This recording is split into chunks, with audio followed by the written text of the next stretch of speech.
क्योंकि मैंने जीवन में बहुत सारी परिस्थिति देखी है। मैंने एवरीवन, कैसे हैं आप सब? आई होप आप सब लोग बहुत अच्छे होंगे, सब स्वस्थ होंगे, मस्त होंगे, और भगवान करे आप सभी लोग हमेशा स्वस्थ रहो, अच्छे रहो।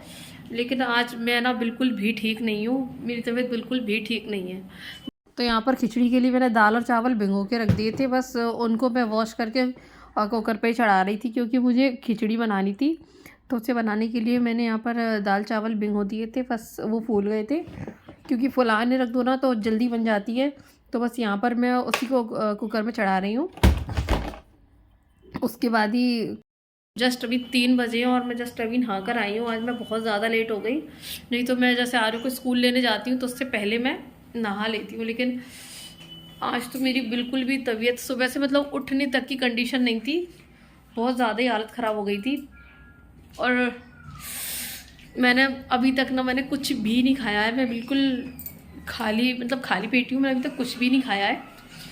तो खाना तो सुबह लंच इन लोगों का बन चुका था, लेकिन मेरी खाना खाने का बिल्कुल भी मन नहीं था, क्योंकि ना तबीयत ठीक नहीं होती ना तो कुछ भी खाने की इच्छा नहीं होती, तो कुछ हल्का सा खाने का मन हो रहा था। तो बस अभी मैंने ना नीली दाल की खिचड़ी चढ़ाई है, आरू को खाना खिला दिया है, इसके लिए खाना बना लिया था।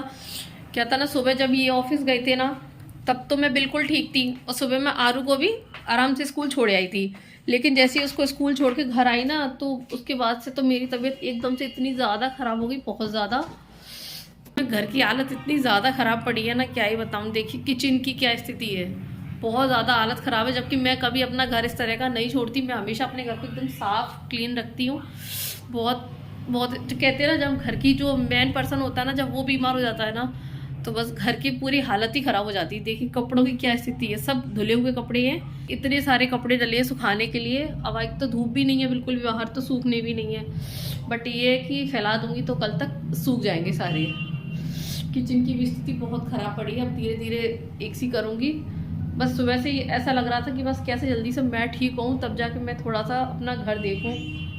मतलब आज बिल्कुल भी इतनी भी स्थिति नहीं थी कि मैं आरू को स्कूल लेने भी जा पाऊँ। मुझे तो ऐसा लग रहा था कि मुझे किसी से हेल्प लेनी पड़ेगी। हेल्प लो भी तो किससे लो, मतलब कभी कभी ना इतनी ज़्यादा प्रॉब्लम हो जाती है ना कि कुछ मत पूछो। मतलब आज मुझे ना एक्चुअली मैं वीडियो अपलोड करना था, और मेरे पास ना बिल्कुल मेरे में ताकत ही नहीं थी कि मैं वीडियो एडिटिंग कुछ भी कर सकूँ। तो इसलिए बस मैं क्या ही बताऊँ आप लोगों को, तो आज मेरी कंडीशन इतनी ज़्यादा ख़राब है ना कि मेरा अभी भी कुछ खाने का मन बिल्कुल भी नहीं है। अभी बल्कि 3 बज चुके हैं, मैंने कुछ भी नहीं खाया है और मेरा बिल्कुल भी इच्छा नहीं है कुछ भी खाने की। बट देखो बन जाती, फिर देखती हूँ खा पाती हूँ या नहीं। अब वही होता है ना कि जब आप परिवार के साथ रहते हो तो वैसे परिवार आपका साथ दे ना दे, लेकिन अब ये है कि साथ में होता है परिवार, कभी कभी होता है कि नहीं भाई साथ देता है, लेकिन कभी कभी इमरजेंसी में अपने भी साथ दे देती है। अब सच में अब मेरी शादी नहीं हुई थी, मुझे ज़रा सी भी कोई दिक्कत होती थी तो मेरी मम्मी मेरा बहुत ध्यान रखती थी। मतलब मुझे कुछ भी काम ही नहीं करने देती, बिस्तर से भी नहीं हिलने देती थी। मतलब माँ बाप के राज्य में आप इतना सुकून में रहते हो ना कि मतलब आप कभी सोच भी नहीं सकते कि कभी आपको ऐसी परिस्थिति का सामना करना पड़ेगा। लेकिन जब आप कभी इस तरह से अकेले में होते हो और जब आप बीमार हो जाते हो ना तो आपको सबसे पहले अपना परिवार मतलब अपनी मम्मी याद आती है, अपने घर के लोग याद आते हैं, जिन्होंने हमारा मतलब जो भी मेरा समय पड़ा है उसमें मेरा बहुत साथ दिया है। मैंने अपनी लाइफ में बहुत कुछ देखा है, बहुत कुछ। हो सकेगा तो एनी टाइम मैं आप लोगों के साथ शेयर ज़रूर करूँगी धीरे धीरे। बट अभी तो ये है कि बस थोड़ा सा आज मैं इतनी ज़्यादा परेशान हो गई कि आज बस मुझे अपनी मम्मी की बहुत याद आ रही। आज अगर मम्मी होती तो कम से कम मैं इतने टाइम तक भूखी ना होती। मम्मी होती तो मुझे जल्दी से कुछ बना के खिला देती। अब मेरी ना खुद से हिम्मत ही नहीं थी कि मैं उठ के सब कुछ बना पाऊँ, खा पाऊँ, कर पाऊँ। तो अब जाके दवाई ली, थोड़ा सा रिलैक्स फील हुआ, तो अब जाके थोड़ा सा कुछ खाने के लिए चढ़ा दिया है। अभी खिचड़ी बन जाएगी तो देखती हूँ कितनी खपती है, पता नहीं खपेगी कि नहीं, तो खा लूँगी। थोड़ा सा बस पता नहीं मुझे सर्दी लग गई क्या हुआ पता नहीं है, लेकिन आज बिल्कुल भी मतलब हिम्मत ही नहीं थी। बस आरू भी, उसको भी पता है स्कूल लेने इतनी मुश्किल से गई ना। बस यही होता है अगर कोई साथ में होता है ना तो आपको बहुत हेल्प मिल जाती है। कोई भी आज मेरे साथ होता तो ये था, आरू स्कूल में था, मेरी बिल्कुल भी कंडीशन नहीं थी बेड से उठने की। मतलब जब सुबह हस्बैंड गए थे ना तब मैं बिल्कुल ठीक थी। उसके बाद क्योंकि मैंने इन लोगों का लंच बनाया, आरू को भी स्कूल छोड़कर आई, उसका भी लंच बनाया, सब कुछ किया, बट उसके बाद आने के बाद ना एकदम से आरू को मैं स्कूल छोड़ के आई, उसके बाद 9:30 बजे से मेरी तबीयत इतनी जोर की खराब हुई कि मतलब मैंने बिल्कुल बेड ही पकड़ लिया था। लग ही नहीं रहा था कि आज मैं उठ भी पाऊंगी। मुझे ऐसा लग रहा था कि शायद मुझे आरू को स्कूल से बुलाने के लिए किसी की हेल्प लेनी पड़ेगी। लेकिन बस ये था कि मैं उसी टाइम में दवाई खा के सो गई थी। मुझे तो 3 घंटे बाद मैं थोड़ा सा उठ पाई, तो मैं आरू को स्कूल लेने जाने के लिए भी लेट हो गई क्योंकि मुझसे उठा ही नहीं जा रहा था, हिम्मत ही नहीं हो रही थी। फिर बड़ी मुश्किल से जाके मैं आरू को स्कूल से लेके आई। फिर मैंने बहुत धीरे धीरे करके, मैंने जैसे तैसे करके झाड़ू पोछा किया। बर्तन अभी नहीं धुले, किचन की स्थिति आप देख चुकी है, सारे बर्तन ऐसे ही बिखरे हुए हैं। करूंगी, उसकी भी सफाई करूंगी। खैर घर तो मैं अपना ऐसा बिल्कुल नहीं देख सकती हूँ, क्योंकि जब आप अपने घर को बिल्कुल साफ और क्लीन रखते हैं ना, फिर जब अपने घर की ऐसी स्थिति देखते हैं ना, तो मतलब इतना वैसा लगता है ना कि क्या ही बताऊं।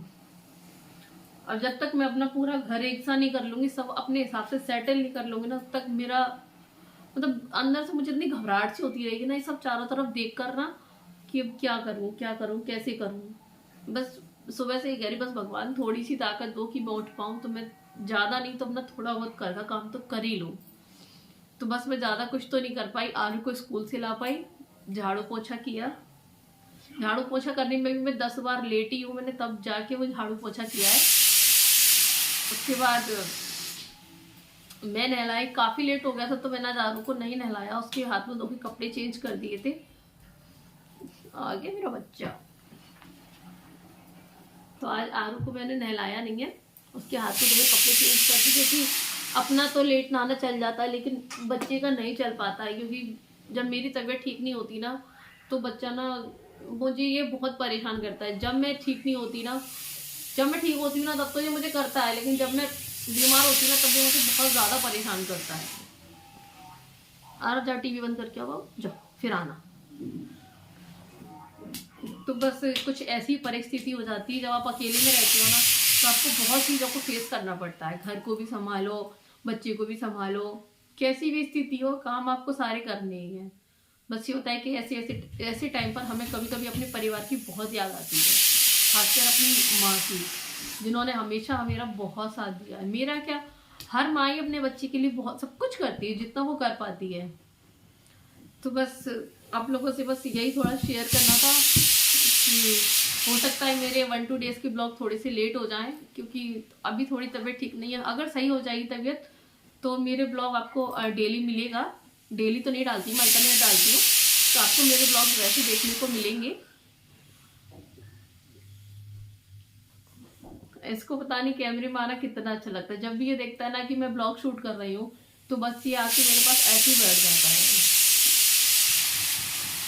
तो बस आज मैंने ये सारे कपड़े वगैरह धोने थे। एक्चुअली मैं ना कल से इनकी ऑफिस, इनकी स्कूल की और इनके ऑफिस की ड्रेस वगैरह सब धुलनी थी, तो वो सारे काम मुझे करने ही थे। तो बस मैंने जैसे तैसे करके सब काम कर लिया। बस ये कपड़े सुखाने हैं, फिर इनको प्रेस करना है। अब करूँगी धीरे धीरे, पहले कुछ खा लूँ, काफ़ी ज़्यादा लेट हो गया है। भूख तो पता नहीं लग ही नहीं रही है, बस दर्द हो रहा है, कुछ समझ में ही नहीं आ रहा। कभी कभी इतनी ज़्यादा हालत ख़राब हो जाती है ना, मतलब एक अजीब सा डर लगता है, भगवान अकेली हूँ घर में, पता नहीं कैसी रहूँ क्या हो। मेरी पता है, मेरी कितनी भी तबीयत खराब हो जाए, कुछ भी हो जाए, मैं कभी अपने हस्बैंड को कॉल करके नहीं बताती कि मुझे इतनी प्रॉब्लम है या ये है, क्योंकि वो ऑफिस में इतनी दूर है, वो क्या ही कर लेंगे मेरे लिए। जब वो आ जाते हैं तो उन्हें पता चल ही जाता है कि हाँ मेरी ये कंडीशन है, लेकिन जब वो ऑफिस में होती है तो मैं उन्हें परेशान नहीं करती हूँ, क्योंकि उनका काम ही ऐसा, वो बहुत ज़्यादा बिजी रहते हैं, उनको वैसे ही टाइम नहीं मिलता, फिर मैं उन्हें और डिस्टर्ब करूँ ऊपर से, फिर उनका ना पूरा ध्यान घर पे लगा रहता है, इसलिए मैं उन्हें डिस्टर्ब नहीं करती। अगर बहुत ज़्यादा सीरियस कंडीशन होती है तो हाँ मैं उन्हें बताना ज़रूरी समझती है, अदरवाइज मैं उन्हें डिस्टर्ब नहीं करती। हाँ बेटा भी स्टडी कराएंगे, अभी आज को भी होमवर्क रहेगा कराने के लिए, उसको होमवर्क भी कराना है। बाहर का भी मौसम कुछ ऐसा हो रखा है, बिल्कुल भी धूप ही नहीं है, पता नहीं क्या हो गया है, एकदम बादल ही बादल है पूरे में।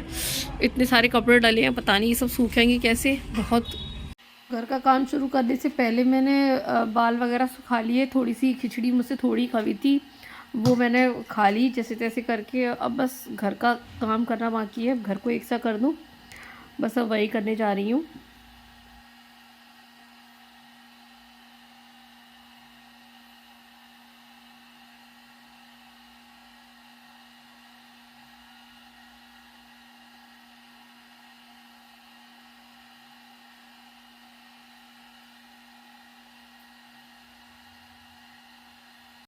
जैसा कि मैंने आप सबको बताया कि मैं बाल सुखाने के लिए ड्रायर का बहुत ही कम यूज़ करती हूँ, लेकिन आज क्या था ना कि बिल्कुल भी धूप नहीं निकली, और धूप क्या, मैं तो खैर आज बहुत लेट ही हो गई थी नहाने में, तो इसलिए ड्रायर से मुझे बाल सुखाने पड़े। लेकिन अभी भी ना बिल्कुल डीपली नहीं सूखे हैं, काफ़ी ज़्यादा गीले हैं।